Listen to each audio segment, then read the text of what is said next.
m'étonne pas que tu confondes l'inspiration avec la création. Je suis sincèrement ravie qu'il te trouve à son goût. Et qu'il pianote des mélodies populaires sur tes fesses, fermes et juvéniles. Vraiment. Je trouve fantastique que tu t'occupes aussi sérieusement de lui, de sa santé, de son taux d'alcoolémie journalier. Mais aujourd'hui, on enregistre. Et je veux qu'il reste concentré. Qu'il pense à autre chose qu'à tes conseils raisonnables, qu'à tes fesses sur sa peau. Alors, est-ce que tu veux bien prendre tes affaires et partir discrètement, s'il te plaît? À quelle heure vous finissez? Quand il sera crevé et que je pourrai plus en tirer quoi que ce soit de bon. Dans son propre intérêt.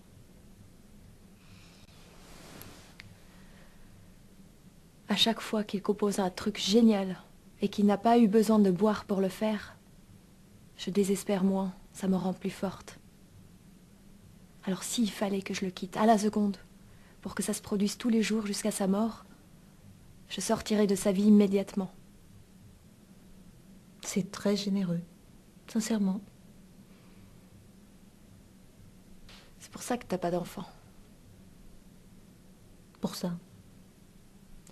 Tu préfères t'occuper d'artistes paumés, abandonnés, des gamins en mal de reconnaissance. Une vraie mère, quoi. Peut-être. Si j'avais pu en avoir, même un seul, j'aurais pas eu besoin d'une infirmière à domicile pour l'empêcher de boire autant.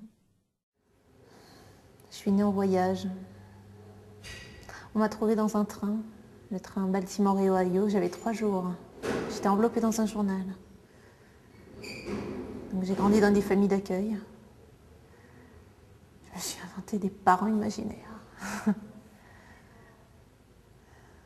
Quand j'avais 5 ans, pendant toute une année, j'ai imaginé que ma mère était une jument de Palooza.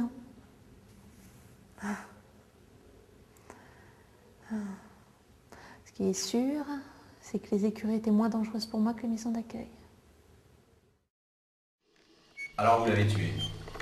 Oui, il y a 5 minutes. C'est frais. Encore chaud, vous voulez dire? Et vous avez tué qui?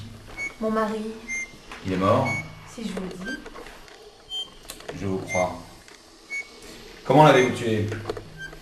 Avec un gigot d'agneau congelé. C'est original.